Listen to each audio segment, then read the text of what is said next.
ব্লাউজৰ হাতটো কেনেকৈ কাটিব লাগে আৰু কেনেকৈ শিকিব লাগে শিকাইছোঁ মই। এতিয়া এইবিলাক বাতিৰ কাগজ কিনি আমি এনেকৈ লৈ ল'লোঁ, এনেকৈ ঢাকি লৈ ল'লোঁ, লৈ কি টকা দি আছোঁ দুটা পাত এই পাত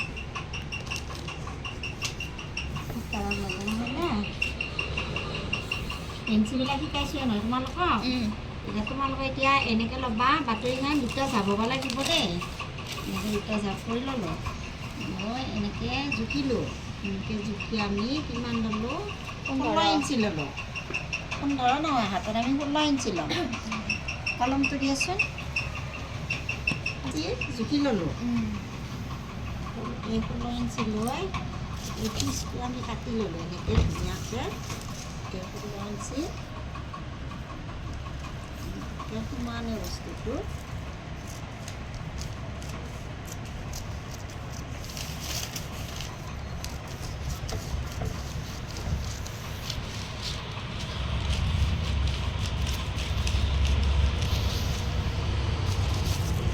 কাটি ল'লোঁ।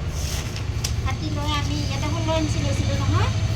এতিয়া আমি ঠিক মাজতে আমি সমানে ভাঁজ কৰি লৈ ল'লোঁ, সমানে ভাঁজ কৰি ল'লোঁ। ল'লোঁনে? ইয়াতে এতিয়া হ'ব কিমান 8 ইঞ্চি। 8 দুগুণ 16 আছিলে নহয়, 16 ইঞ্চি লৈছিলোঁ। এতিয়া 8 ইঞ্চি ৰৈ গ'ল নহয়নে বাৰু? ইয়াৰে এইটো বন্ধ চাইড দেখিছেনে? এই চাইডটো বন্ধ চাইড আৰু ইয়াতে এই দুটা পাত, ইফালে আকৌ 4টা পাত ওলায় হে। গতিকে এই বন্ধ চাইডটো আমি সন্মুখ এনেকৈ সন্মুখৰ দিশে লৈ ল'লোঁ আৰু এইটো বস্তু যি দুটা পাত যি পালোঁ আমি, এই বস্তুটো এনেকৈ ল'লোঁ, কোনখন ফালে হাতে ল'লোঁ, আঘাতখনৰ চাইডে এই কোণাটো ল'লোঁ, লৈ ইয়াতে জুখিলোঁ আমি এনেকৈ। কোণটোৰ পৰা জুখিলোঁ 2.5 ইঞ্চি। 2.5 ইঞ্চিত আমি এটা বিন্দু দিলোঁ, এইটো 2.5 ইঞ্চি। ঠিক কোণাটোৰ পৰা হ'ব লাগে দেই, এইটো কোণাটো আমি 2.5 ইঞ্চি। ইয়াতে কিমান 2.5 ইঞ্চি। তাৰপিছত তলটো চাইডে ল'লোঁ, এইটো ওপৰ চাইডটো বন্ধই নহয়, এটা পাৰ্ট আছে বন্ধ, বন্ধ চাইডটো। তল চাইডে ল'লোঁ আমি কিমান 3.5 ইঞ্চি।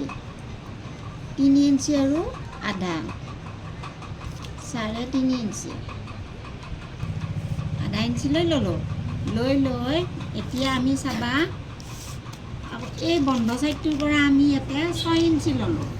কিমান ল'লোঁ 6 ইঞ্চি। এইটো 6 ইঞ্চিৰ বিন্দু, ইয়াতে ল'লোঁ 6 ইঞ্চি।